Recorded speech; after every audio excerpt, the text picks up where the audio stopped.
All right, welcome back to the War Room. I'm here with Carson and Alec once again to talk about Supercross. And gentlemen, we've got two pretty pivotal rounds to discuss here. One that we got to go to in person in Dallas, and that one was very eventful.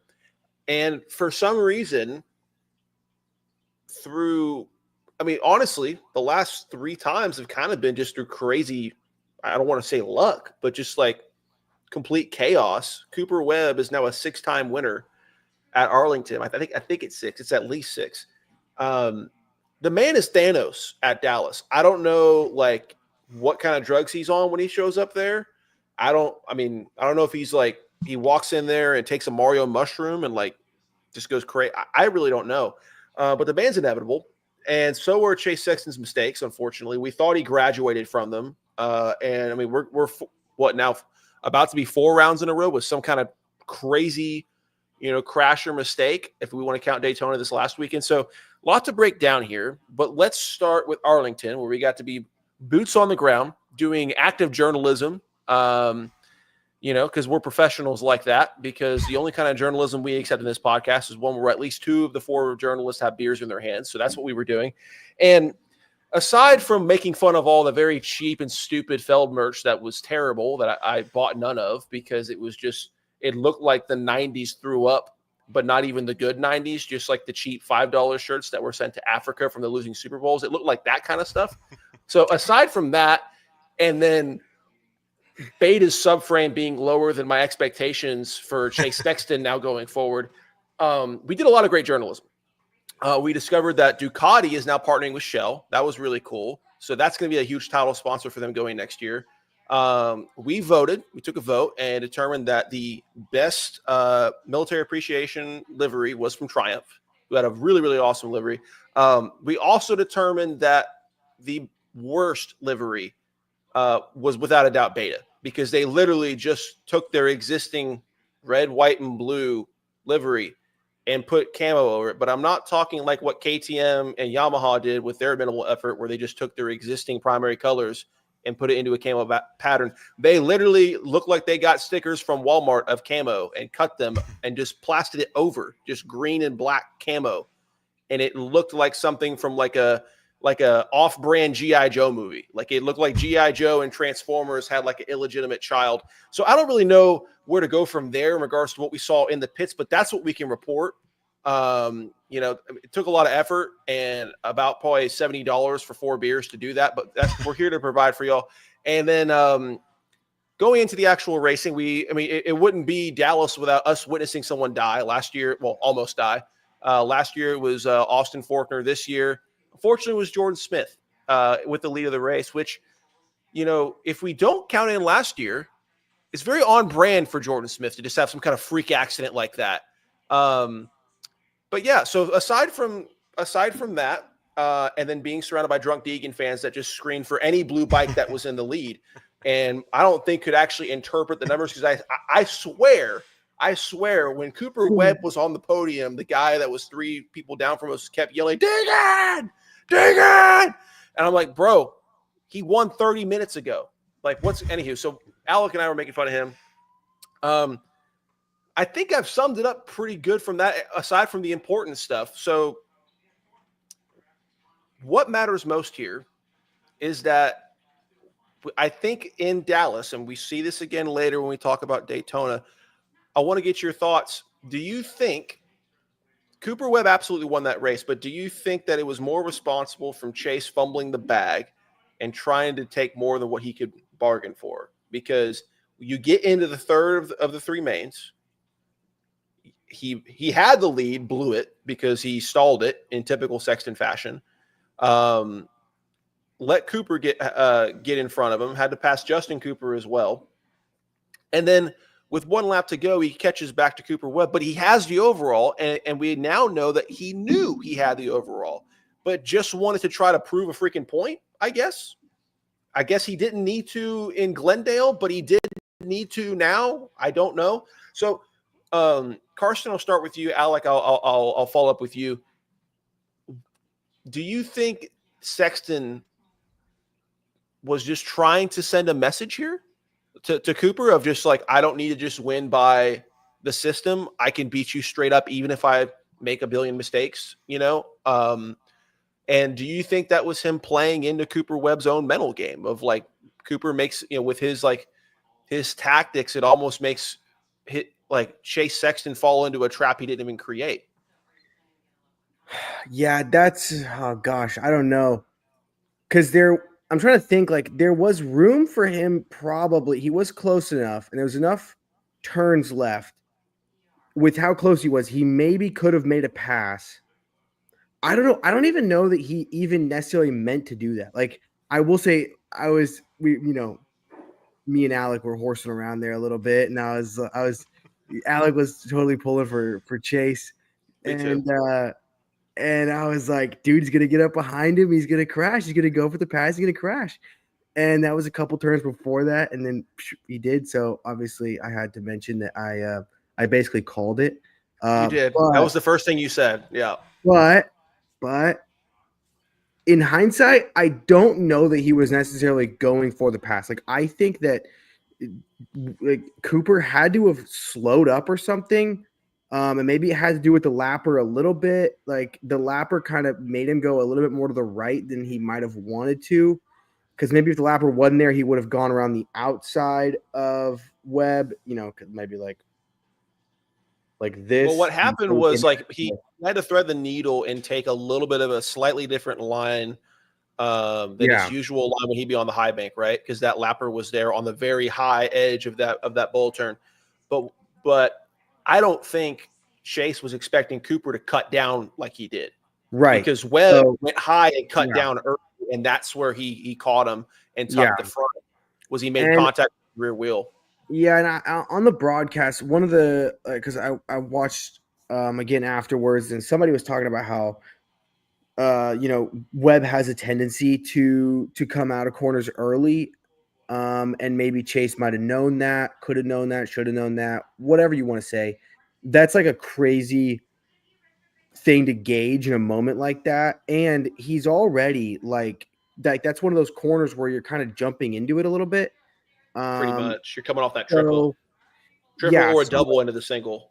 right. So like his line was already determined, and how fast he was going to get to that spot in the corner, I feel like was determined a good bit before he could have made a decision on what he's going to do. So I don't know. I don't think he was actually going for the pass. I think it was just an unfortunate circumstance, and he just he barely even hit him too. It was just enough to where it made him fall. So that's my thought. But Yeah, I think, I mean, Alec, I want to see what your thoughts on this. I think it was pretty obvious that he wasn't going for the pass there. I think he expected Cooper to take a higher, more traditional line, even though, I mean, I still don't get it though, because what is Cooper Webb famous for?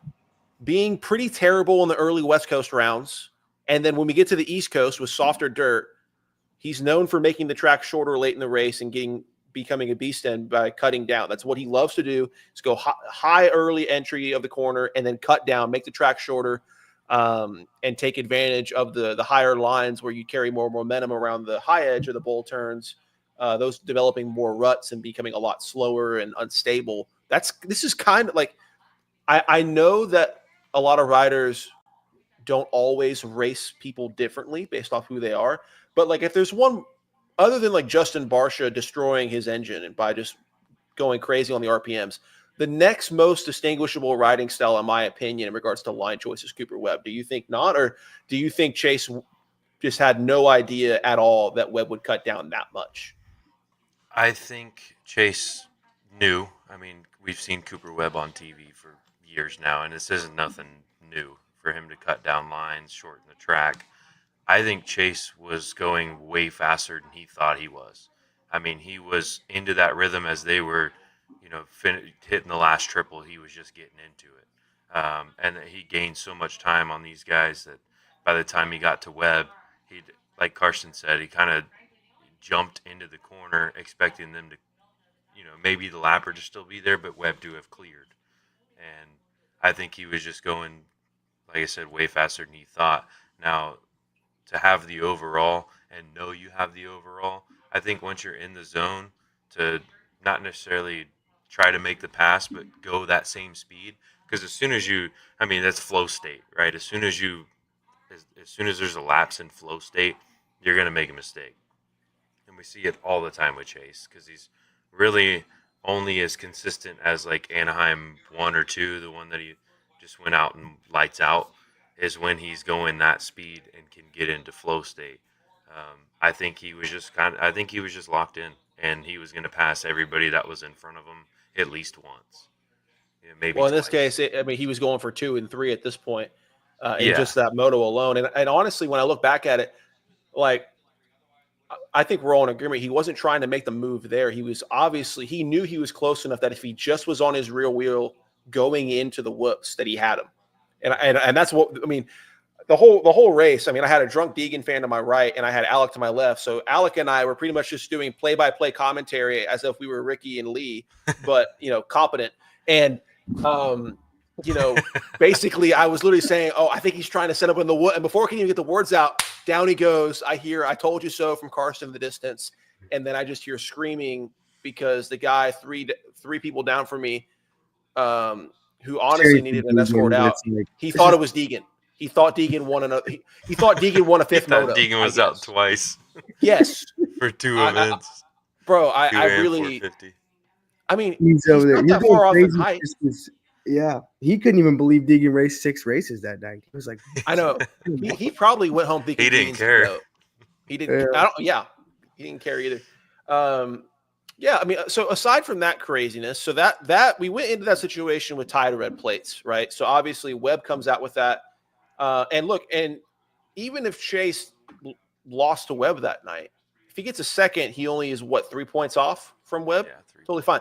But he lost so many spots in there, he dropped down to third. I think he finished 4th in that moto, and that gave Kenny, or was it Justin Cooper, the second place? I can't remember. Kenny got Kenny. It was Kenny. Okay, and I will say the craziest scene that we were pointing out is us, and unfortunately the drunk Deegan fan that I keep bringing up were one of the few that stayed for the podium ceremony afterwards. And this scene was pretty comical. Like, Alec and I were sitting there just kind of like, we felt so sorry for him, but also we're laughing our tails off because just imagine it's Cooper Webb getting interviewed immediately after the race. Chase walks over to the nearest bowl turn and it just hands in face disbelief. And then after 10 minutes, they start doing Cooper Webb's interview and KTM has to give him his sponsor, drink and everything like that, his hat. And then Chase is walking up, head down, all the way up to the side of the podium. Kenny's up there too. And you just Cooper Webb, happy. Kenny, content and happy. And they're in the center of the podium or the right of the podium near the microphone with the whatever her name is, interviewing them. And then looking at the monitor of Jerry World, what the camera shot was showing, you can't see where Chase at because he's hiding behind the outside column, just head down, arms crossed, looking away. And just like it looked like he was having a Vietnam flashback. He looked like a dog that had fireworks going off at the 4th of July. Like he just looked like things were flashing through, and it was getting bad. And his interview, he was just replaying it over and over again. It was right there. It was right there. It was really bad. It's so unfortunate because it has been so many times. Like this is, and he didn't even need to force the issue. He had the overall. And he claims he knew he had the overall, but he just wanted to win. He was like, dude, I just wanted to win. And I was like, but dude, like, you were so smart in Glendale not to try to go crazy and chase after Eli when you had the overall. And you didn't even win a single main event. You went like 3-2-2 or something like that for one. Like, earlier this season, it almost seems like when Chase is fighting the bike more, like he was last year, he's so much of a more intelligent rider. But then once he gets comfortable, it's like the more comfortable he is, and the more overall pace he has, the more he can push himself, the lower the IQ. Like we need to completely reverse this correlation. He's comfortable being uncomfortable, it seems. Yeah. Well, he's getting real comfortable tasting the dirt right now. And as a senile Chase This is what I fan, saw Chase doing. Oh, is that sad Spider-Man? Yes. Sad Spider-Man that's what we saw on the podium. Yes. Walking the podium. Except instead of the aliens invading, it's just Cooper Webb talking about how he just keeps winning here and he just thanks God for it. And I'm just like, dude, it really was divine intervention at that point because I really don't know how we keep seeing these crazy wins because when I was here in 24. Sorry, yeah, 24.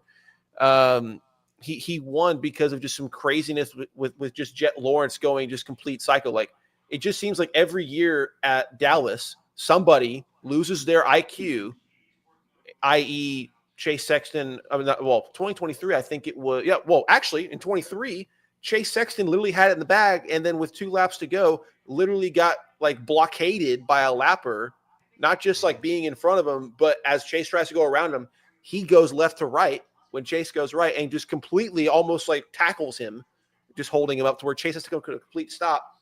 Cooper, who was 2 seconds back, just goes right around him, and Chase couldn't catch him. Like that was the difference between Chase getting second, Cooper getting the win there. Then 24, Jet Lawrence just goes insane, makes a mistake, and then has a chance to repass and win the whole thing in the last main event, and then runs into the back of was it Vince Freeze, I think, in the whoop yeah, yes. right after the whoops into that.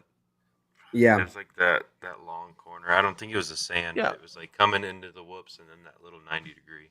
Yeah, he tried to sneak it down the inside to try to set himself up to be on the inside of that 90-degree left. But it's like for the past 3 years, all these scenarios has been Cooper could not control his own destiny in this Triple Crown. And well, actually, last year wasn't even Triple Crown. It's like, but Cooper was not in control of his own destiny, but just so happened to have the chaos that just got him the dub. It was just, it was so I weird. would disagree with that. I would say he is in control of his destiny because he did every single time the one thing he needed to do, which was keep the bike up and just go, ride his race. And, everything just kind of happened all around him, and I don't know. I would say that like all you can do is exactly what he did do. And he was the first one across the finish line.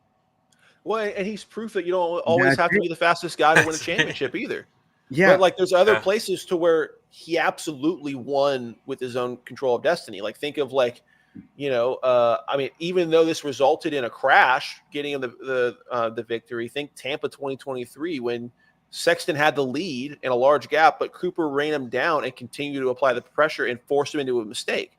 That's controlling your own destiny. Being like 20 seconds behind, in 24 or whatever it was, and then just having chaos happen in front of you, that's a little bit different because Jet had a 20-second lead. His mistake wasn't influenced by Webb per se, from what I recollect. Now, 2023, he did apply pressure to Chase, but he would not have won if it weren't for that psychopath lap rider. So I really don't I don't know what kind of voodoo Cooper Webb has in Dallas, but it's present and accounted for. It keeps happening. It keeps happening, which begs the question, maybe it is really him and not just the chaos, but like you just look at how it happens. And I mean, I really don't have an explanation other than just black magic at this point. So you're here first, Cooper Webb, Voodoo. He's on that voodoo. He's got to be Cajun, even though he's from North Carolina. Yeah. So only other highlights I have from that race. Malcolm hit the turf like 3 times. Cody Schock podium. That was awesome. Yeah, he did well. That was awesome. He was fantastic. And who was the other one that did really well in that race in the 450s? Hang on a second. Kenny, he was great. Justin Hill. Justin Hill was doing really good. Hill did great all day. Qualified. Yeah, and fast. Justin Cooper did good too. Almost won a main event. But more importantly, was actually like running up front for once. Had good starts too. Yeah, no, there was a lot of like kind of surprises. And Justin Hill didn't just do good in qualifying. Like he got first in qualifying, but then like he podiumed, I think, a couple of the actual races. Like he was up there. I think so. He was at least top 5. And he was beating guys that he had no business, I think he had like a mathematical chance coming into the last I think he did. For a podium. Yeah, he did. He did. I think he got swamped with a bad start in the last moto, and they kind of put him outside the top 5. It took him too long. But like he was there. His pace was awesome. He was there. Yeah. I wouldn't be surprised if we get a podium from him. And in the right circumstances, especially with the thin field we have, he could get a win. That would be pretty insane to see. Yeah. And then, other 250s, Deegan dominated. We saw the older version, not older, like just last year at like Salt Lake City, Deegan. And the word on the street with that was kind of Christian Craig was kind of being his private trainer.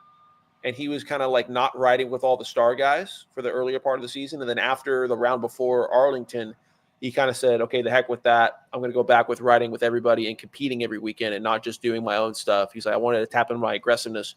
And I don't know if that really made so much of a difference, but the stats do say so. I don't think he changed his riding style so much as he just had better starts. That was his biggest problem. He had, for the most part, better starts. They were still kind of the first moto he went down, I think, right, and they had to lap the field to get the win, right? Yeah, he went down in the sand. Yeah, he's not pulling whole shots. He's not pulling whole shots, but it's better. It's better, slightly. Sorry, what'd you say, Karsten? I was just giving Alec a shout out. He called that he was going to go down in the sand. And that was so funny. I did call that Jordan Smith was going to crash. I said, I hope Jordan Smith doesn't crash, but I feel like he's going to. Bro, you hardly got that sentence finished, and it was literally the next corner right in front of us in the whoop section. And dude, the funniest thing was right when that happened, it was very similar to the Austin Faulkner crash last year. Like I was watching him going into that section, but because actually same person, Deegan was right behind him, and we were trying to like go back and forth and look at the gap. So as he goes into the bowl turn, I see Deegan behind him. So I'm looking at Deegan to see how good of an exit he gets out of that not 180, but kind of 180 bowl turn into the whoops. So I look at Deegan, and right when I realized Deegan kind of messed up that bowl turn and he wasn't going to get the drive into the whoops, I just see out of my peripheral vision what looks like a Y. And I just look up, and it's Jordan Smith's bike facing the ground in midair like this, and his body just like, and he was basically. I saw the whole thing. I saw it coming, exiting that corner as soon as because I saw it. They had the yellow where his chin was, the yellow flag. The flagger was in the middle of the whoops at the left, and that was the first yellow flag. They didn't have anybody into the entry on the corner. I saw his head come out of the corner, look straight up, and then turn to the left, check the flag, and it never really left looking left. So because he could have died. I knew he was, but that was horrible flag placement. But no, it was terrible. And they had a guy going into that bowl turn beforehand, and he did not wave a yellow. I don't understand. He was just standing there. I don't understand how, and I'm not even sure if these guys have radios. Sometimes I think they do. Sometimes I'm not sure if they do. There's no excuse. Are they communicating like smoke signals or something? They got to have. I don't know. I mean, at this point, like sign language. At this point, let's put a shot collar around their neck. It's getting that bad because there's no excuse that before a whoop section, you're not seeing a yellow going into it, and you are doing a 180-degree bowl turn, and then just right as you commit to the whoops, you see yellow flag, and half the lane blocked off.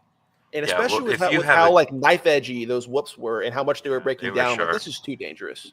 If you have a guy in the middle of the whoops, at least have the guy who has the flag in the corner before be able to see you. I mean, there were those triangle tough blocks that were 6 foot tall. I mean, he could have been waving the flag. The dude could have been looking right in his direction and would have never saw the flag.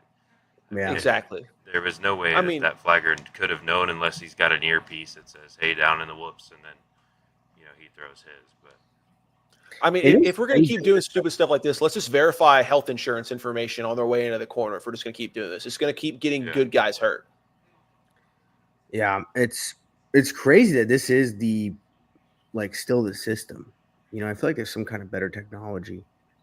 I think they still look. All of these flaggers are just volunteers. I don't even think. Yeah, I mean they're not traveling with the crew. They're just volunteers or half paid. It's especially bad outdoors because they are legitimate just volunteers that are kind of in the industry. These guys that happen to have a flag on. Bro, pretty much. There was Hangtown 23. There was a guy on that long double before the uphill, and there was this guy, and he had his lawn chair out, and he had all of the flag, like a yellow and a blue flag in his hand, and he was sitting in the lawn chair like this. As everybody was coming by, and you could see him on the broadcast. He was just taking a nap. He had no idea.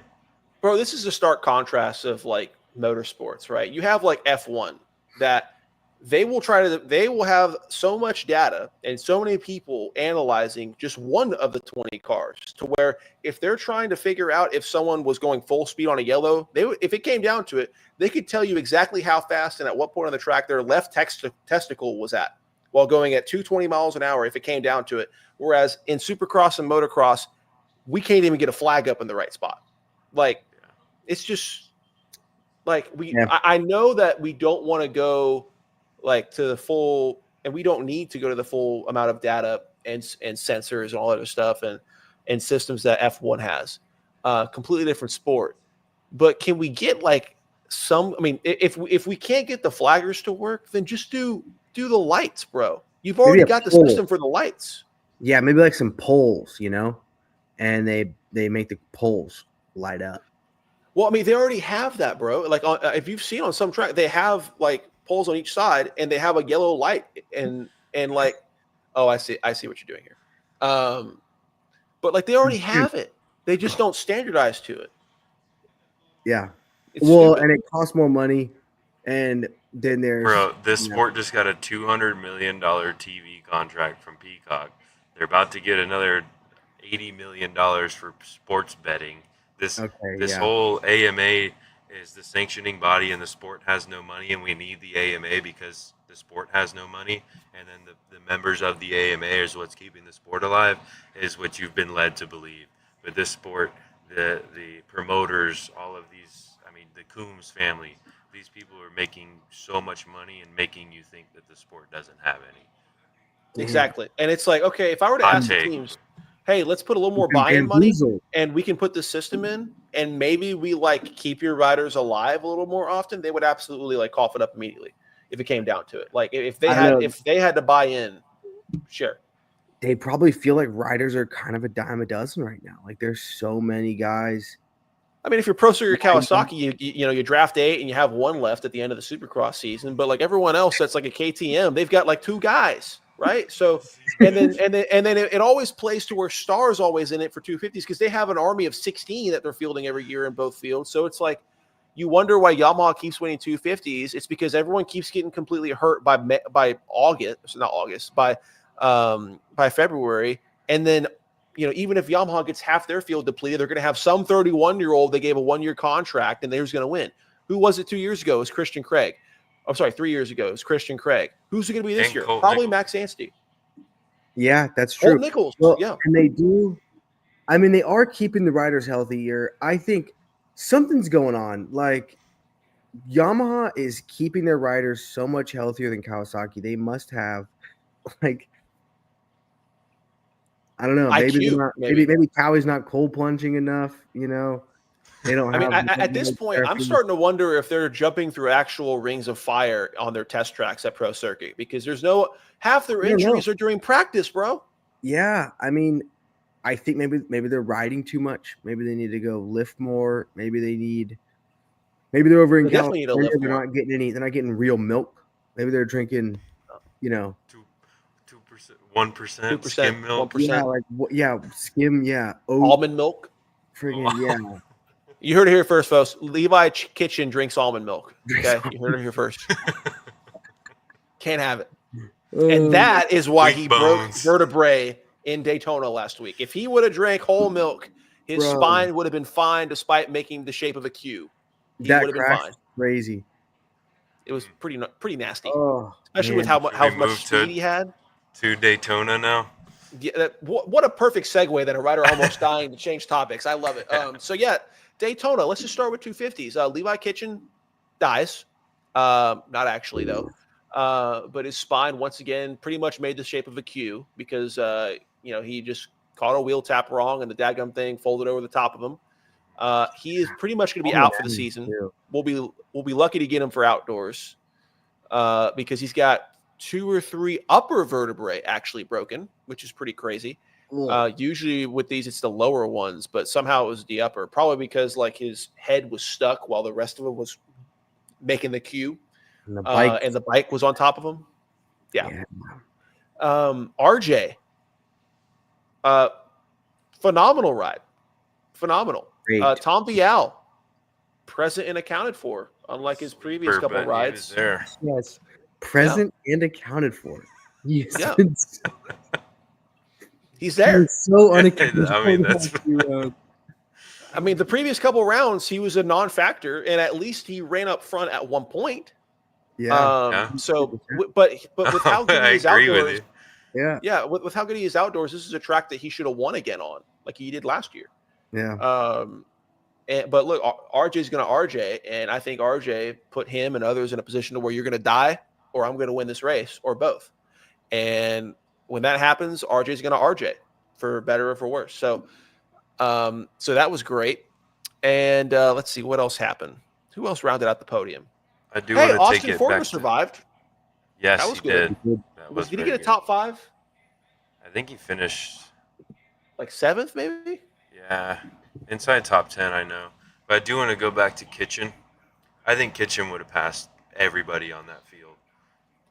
He was where He he was ended looking up great. crashing. He was skimming across that, and a couple of other guys were still doing that. It was like a weird roller, and then like a mini dragon's back, like a baby's dragon's back. It was like a weird. I don't know even. I've never even seen anything like that. But Kitchen all the way through the race was skimming across it, where these guys are doubling in, going front and rear tire out to double and clear the higher jump at the end. And then especially after he crashed, everybody was doing that. Now, I feel like I saw the same thing out of Kenny. Kenny was also skimming it for almost the whole race, and I felt like that was where if you were going to risk it to win, that was the spot to do it. And obviously risked it and got his biscuit buttered and with some dirt on it. Yeah, buttered heavy. I just looked up to answer your question. Seth Hamaker was the third place finisher in that one. But yeah, no, that I think you're sole survivor of the Cali program. Yeah, I think if Kitchen hadn't crashed, either everybody else would have had to have figured out to do that same line he was running, or he gets Or it. crash, yeah. Or yeah. Hey, how about Max Voland getting 5th though? I didn't get that. Very good ride. And beating all the star guys, that's kind of a whoopsie. I didn't even realize that, bro. Bro doesn't even have a rear brake on his foot. Yeah, he's using it on his left handlebar. It's pretty insane. Chance Hymas looked better. Still a lot of ways to go, but he looked better. He literally had less than 3 days to ride on that bike before round 1. So what he's doing is pretty impressive. But Anstey with a 6, kind of a bad night because he crashed coming out of I think both the heat race and the main event, but definitely the main event. But yeah, he crashed off the start. He like nicked the tough block on the inside and it pushed him. I mean, he had the whole shot by a mile that he went all the way clear across the entire track and no Vial almost hit him, but he just quite unfortunate. Choked. The restart helped him a bit. Oh yeah. Hey, but as they say, your championship's won on your worst nights, and if his worst night right now is going to be a 6th, especially with who we have left here between Vial, RJ, and for the love of God, Seth Hamaker, who has yet to make it through a full Supercross season. And then Chance Hymas, who's still kind of riding with 1.5 legs. Your next most consistent person after that is Nate Thrasher, and that's all I need to say. I mean, Max Anstey is absolutely like set to have a Christian Craig light or Colt Nichols like old man just showing the new kids how it's done kind of season. What an unfortunate situation when your second most consistent guy is Nate Thrasher. Oh man, love the guy. He just doesn't love himself. He just doesn't love himself. There's no other explanation for his kind of crashes that he has. Yeah. I mean, same with Seth Hamaker.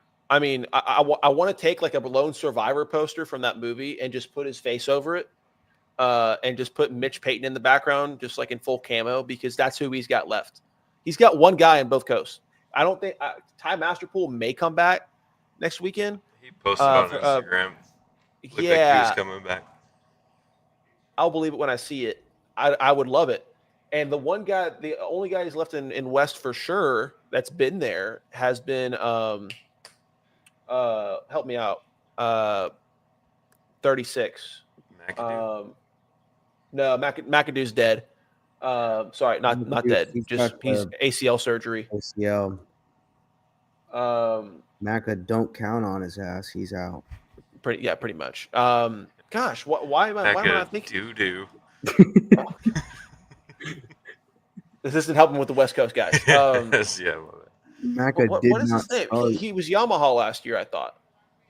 No. He's on He was PC? Club. He was Club. Marchbanks? Marchbanks. So that guy was the only guy they had for Dallas, and he literally still has ligaments torn in his shoulder. Yeah. Like he's racing with one arm pretty much. Like it's just ridiculous. I will say of the privateers, I've been very impressed with Colin Park's consistency. What do you guys think? Do you think that he keeps doing this? Keeps getting top tens? Be a 7 to 10 guy. Maybe gets a top 5. That Bobby Reagan's there with a 1-day offer to sign a 1-year contract immediately next year for Yamaha. I think that Mitch Payton's gonna need him potentially. I was just about to say that. I think Mitch Payton needs to just grab everybody who will finish close to the top 5 and no. Take off the top 5. Just finish. Yeah. Make it through the whole season. Dude, I think that Mitch Payton might start going to like just football games and just start like high school football games and see if there's guys out there. He's just gonna recruit fullbacks. Yeah. Who's your most concussed person? It keeps going. Okay, that's what I want. I think how funny and terrible was it that like when Levi Kitchen pretty much like ruined himself? It was right the moment after and while they're cutting to Mitch Payton in the wheelchair. I hate to laugh at it, but the fact that all you see is the back of Mitch Payton doing this. Here comes Levi, rotating, mid-rotation. Yeah, I thought he was going to get up, stand up out of his chair. I thought he was going to get up. Puts his hat down. He's been lying to us the whole time. Imagine man. if he actually did stand up in that moment and everyone just goes, what the fuck?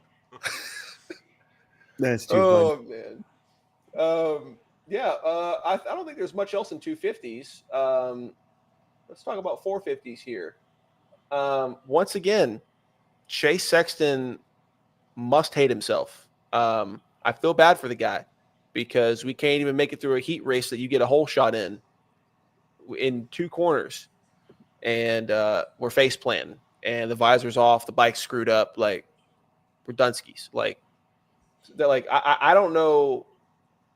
At this point, you got to wonder if he's on like a gambling rig of some sort with the amount of just like screw ups we're seeing. Like he's going to be pulling like a Terry Rozier, what he's doing with the Miami Heat or being accused of right now, allegedly, of throwing games, how bad he's doing. Big Pulpit Max win that 450. Got to be. Yeah. I get a free 450. Chase Sexton saw my fantasy lineup and said, not having it. Cole can't win. Mine too. I forgot to pick. Can't have it. I think I did also. Yeah, that's the only reason I won. I won with like a terrible score, and I was like, "There's no way." And yeah, And then let's see here. Cooper Webb was in play. Ken Roxon got the lead from. Was it Justin Cooper that he got the lead from? Yeah. But I think didn't he pass Webb also? He passed. I don't know if he passed him going up to it because I think he had a better start than Webb. I can't remember. Maybe he did. He passed Plessinger. He passed Plessinger AP, too. Yeah. AP had the lead at one point. And then Cooper passed AP, and then Kenny passed both of them. Mm-hmm. And he really got creative with that higher line and that on-off. On-off. That, like, what do you call it? With the step up? It was like a step up, like 180? Yeah, elevated corner. It was like yeah. And him and Chase were the only two really taking that line. And it was to triple out of the corner and then double up onto the elevated corner, rail the outside, and then double out instead of go inside single, then triple. Yeah. It was double, triple on the outside. Yeah, it was a thing of beauty. And I don't know about y'all, but once I saw Cooper get into second and just start eviscerating that gap, I was like, oh no, it's gonna be like almost every Cooper and Kenny race all over again. Like he's gonna just evaporate that gap, and then he's going to wait till 2 laps to go. He's going to make his move when Kenny runs out of steam, and then we're like, crap, no Kenny win. And no, in this case, he got it down to 2.5 seconds and then stalled it coming out of that bowl turn after the elevated 180. And yeah, that was kind of the end of it. At that point, he didn't have enough time to get that gap back, nor did he even like bring the gap back in.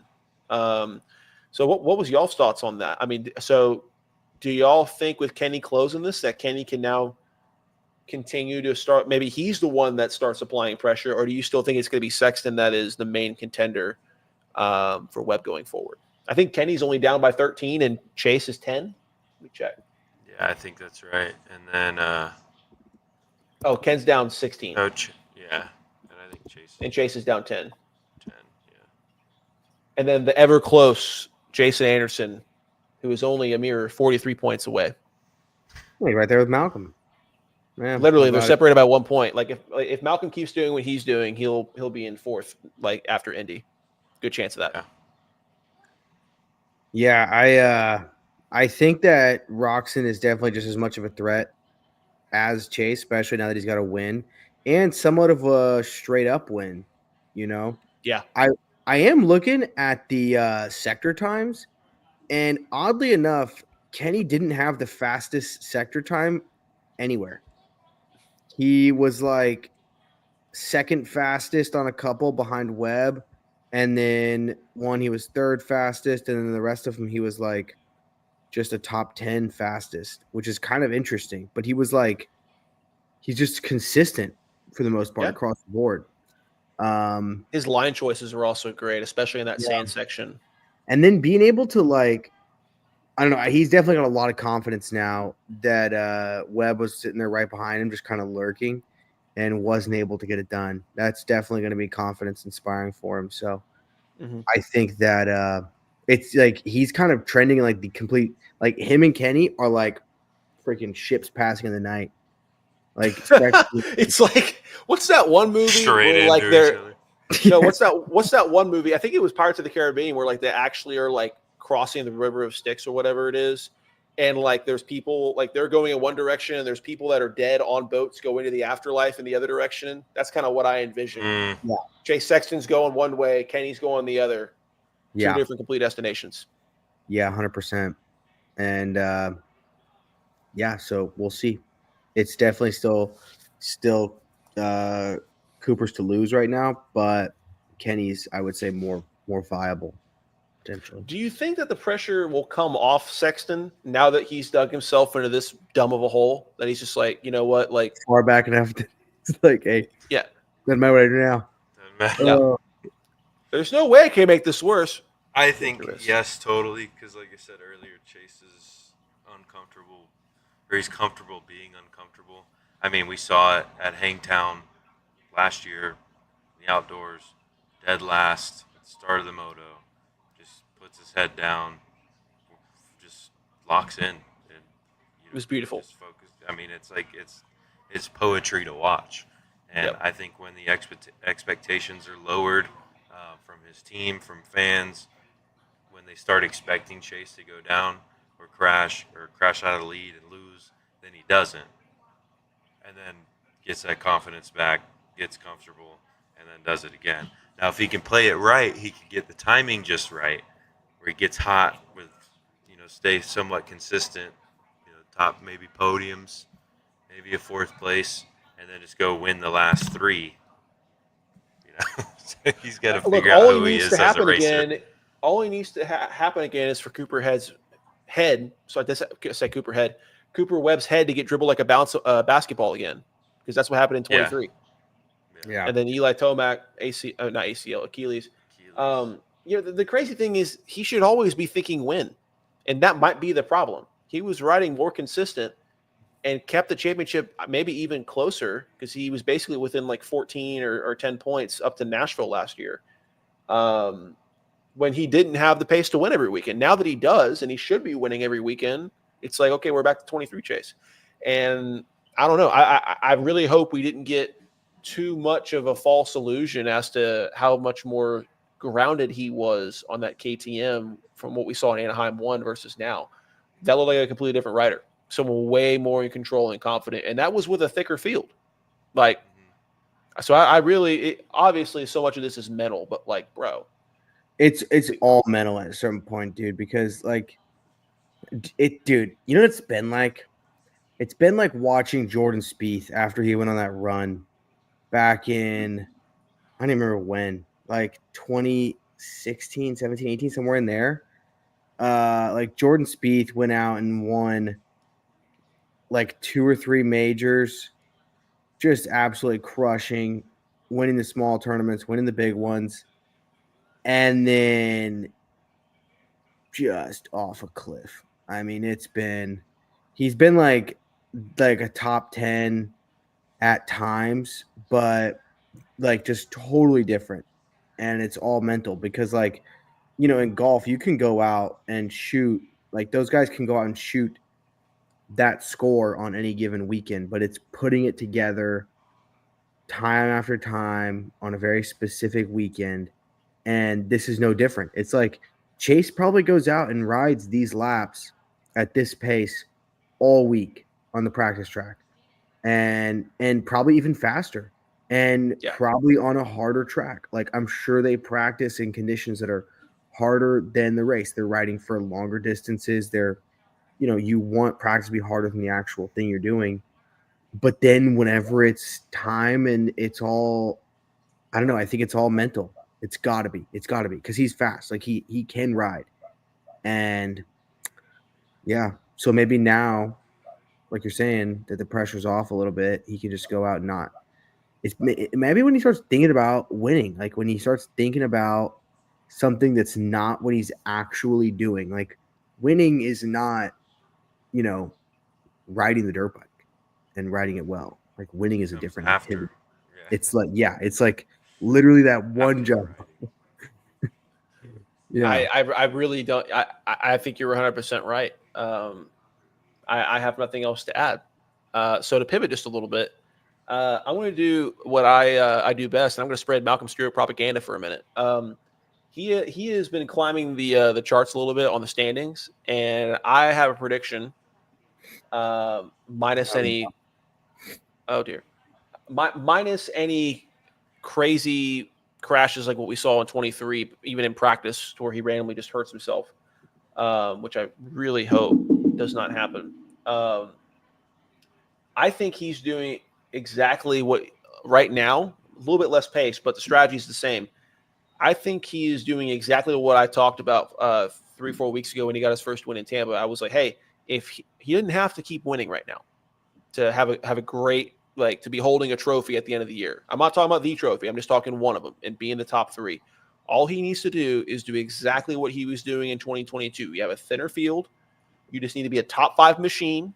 Let the chaos in front of you happen. You'll get a couple podiums here and there maybe.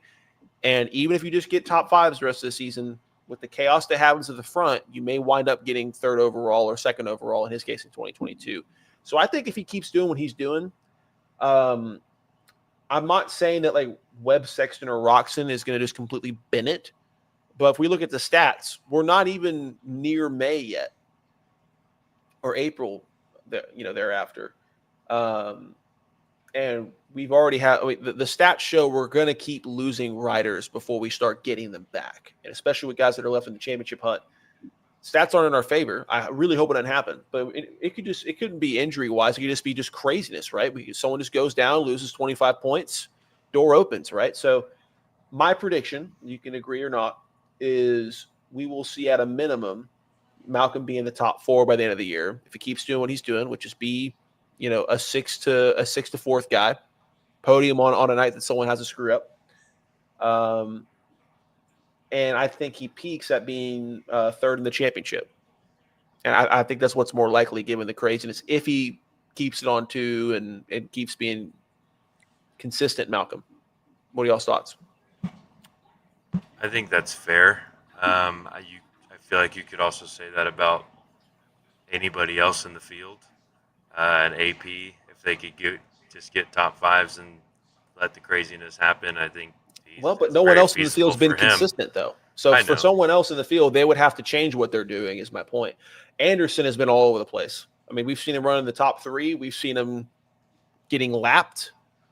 I mean, he's as predictable as that Deegan fan that was 3 seats from me. I mean, it's just crazy. I mean, the dude has no business being 43 points down. Cole, It's weird. I think that for your mental health, this Malcolm win has been the worst thing that's ever happened. I think You're delusional, Cole. Delusional. I think this has given you that thread of hope that was not needed. Like, I think that it might have been better if he hadn't won, because then as the hope started to come back, you could be like, nah, but he still hasn't won yet. And you kind of, but now it's like, well, but he won a race. So, He's P3 in the championship. yeah, he's going to hold the trophy. He's going to pass Chase. Chase keeps going down like this. Whoa. I never said that. Well, he's going to have to pass him or Roxon. He's going to pass one of them. Well, what's happened to both of them the last 2 years? They've tanked late in the season. They've done something to take themselves out of it. Yeah. Nashville, both of these guys. Listen, I'm not saying even 2 years ago, Cooper took himself out in Nashville. Yeah. I mean, it's mathematically, it can happen. Okay. And it has happened. And it has happened. But there are things that can happen and have happened. I don't know. It depends how much money you're putting on it. I would say it's probably not very much. You're just calling it. I would say I like it. I like the call. It's a bold call. All I'm saying is I think that, mental health wise, this might not be the best thing that's happened to you. So here's my argument with the mental health. Now, whenever now we're talking about me. Now, as a diehard Mookie fan, whenever I see Mookie having a good race and being close to the podium, I can just be content with, dude, let's just get a podium. Let's get the points, because the win's in the bag, right? Right. He's not the win. He doesn't need to win. Yeah. Yeah. Like, it's not like every time for the last 2 years that I've seen him have any kind of a good race and he's like in the top 5, I'm like, could we finally cross that mark and become a winner? Like I'm not this delusional where I think he has a shot at the championship. I'm just like, okay, if we can keep being 2022 Malcolm to where we can be consistent, let's let the chaos happen and we could see exactly what happened in 22 repeat history again. Because all that happened in 22 was he got 3 podiums and he was top 5 in 90% of his races. And just with the chaos that unfolded, we get to the end of the season, he was second in the championship. Well, and it is, I will say, coming into the season, I would have said probably no shot he's top 3. Yeah. But I didn't put him in the top 3. Now with the guys that are no longer a part of the competition, I think this is any good of opportunity as he's had. Look, guys, Beta got a top 10 in Dallas. Okay, that's all you need to know that there's a shot. I think it was Mitchell Oldenburg got 9th. I think worst looking bike on the circuit. It looked phenomenal until they went with the blue fender. They murdered that bike when they went to the blue fender. It was so much better. The white tank. I said I don't Enduro mind tank. That. I don't mind it, but I see like why you had a problem with it.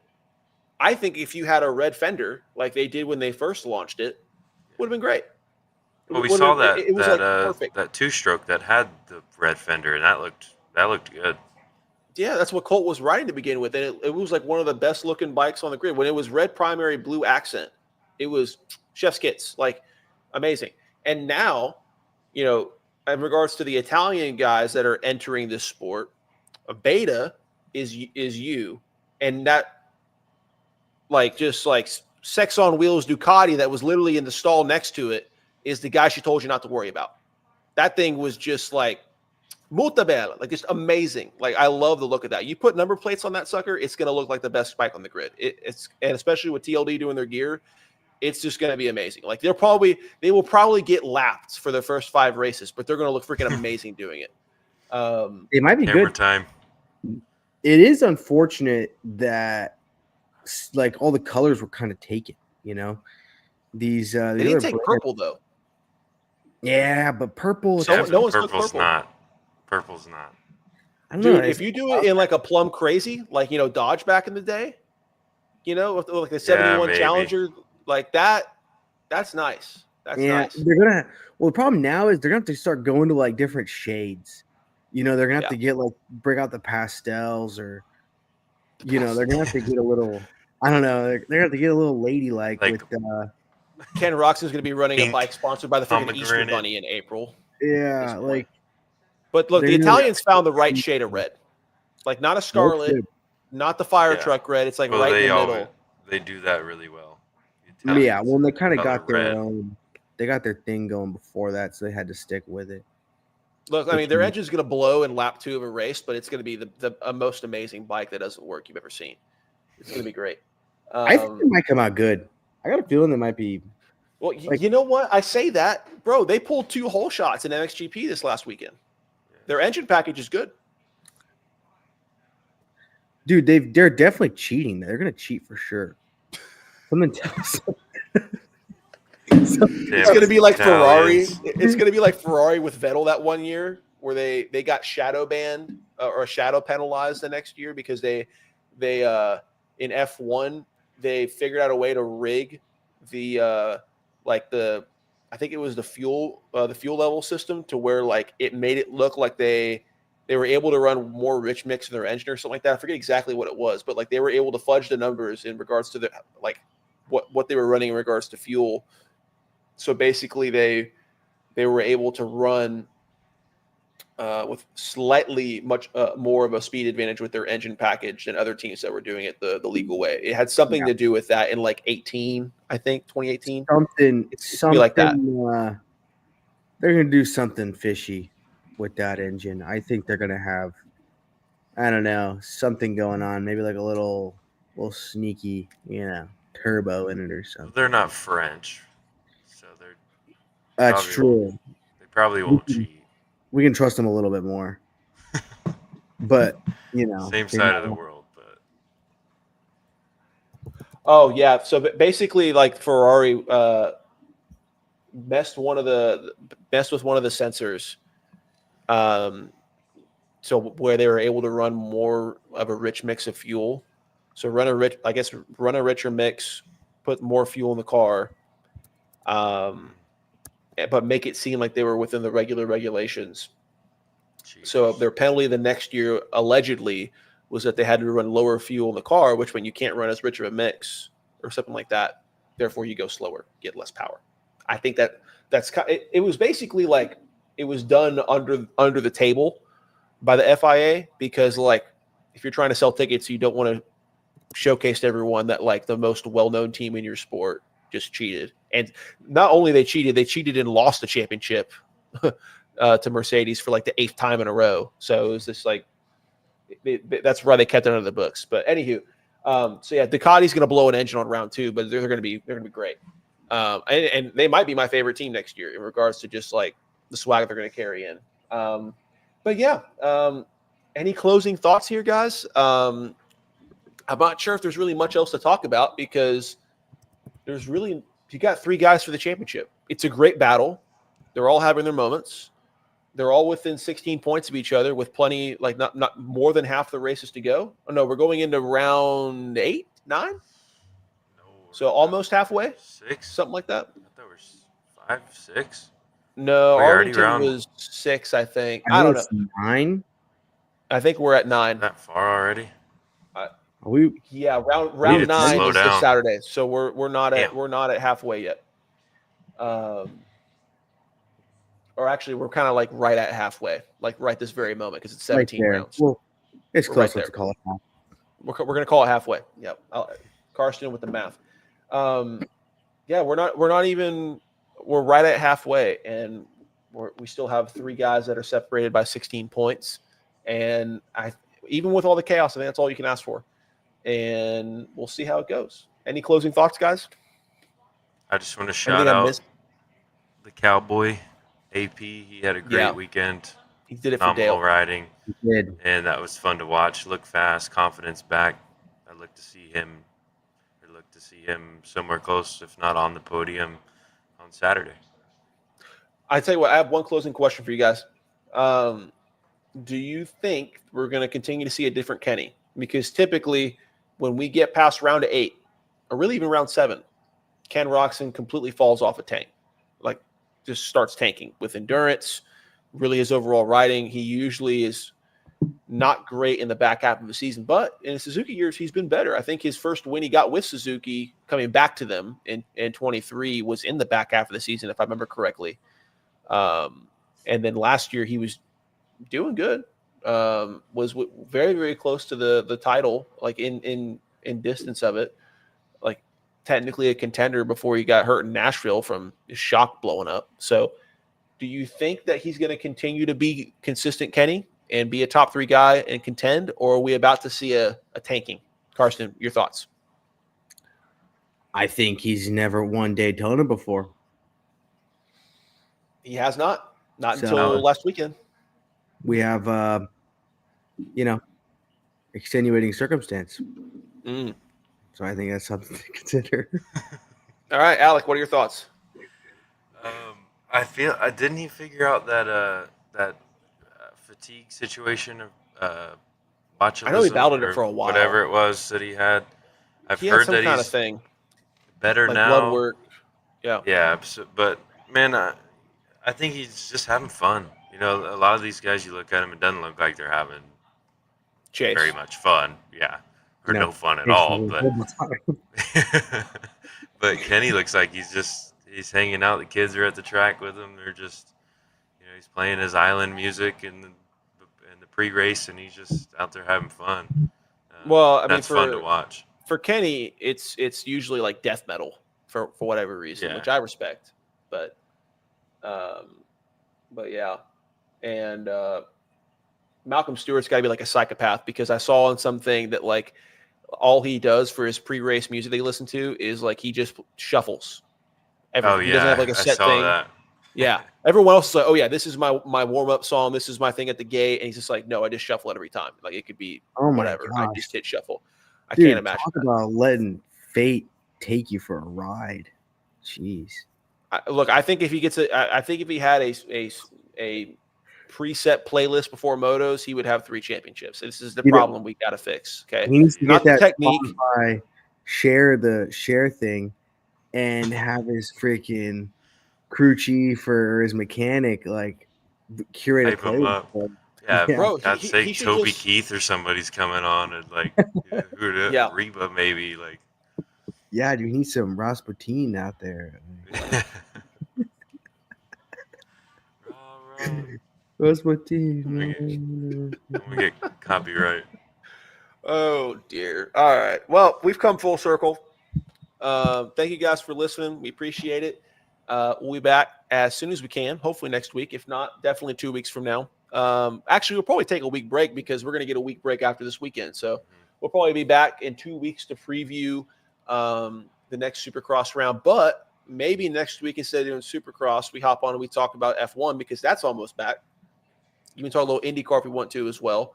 I watch NASCAR. I'm not going to talk about it though. I watched NASCAR too. I don't know the names or the cars, but didn't they win on like a caution light last weekend? No, that was at Daytona. No. It was 2 weeks ago at Atlanta. Yeah. Yeah. Because they caution light win. That was actually really cool. They ridiculous. He accidentally bumped him, and then he got like a slight edge, and then the caution light came on.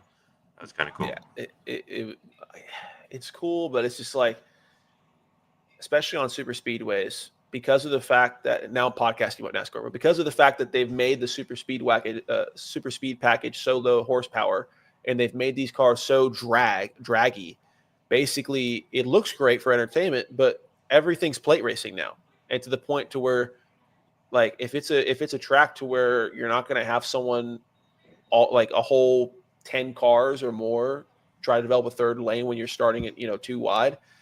You can't just have a group of 3 or 4 cars that sync up together and try to start a third lane. After like 5 seconds, they just disappear because they're too draggy.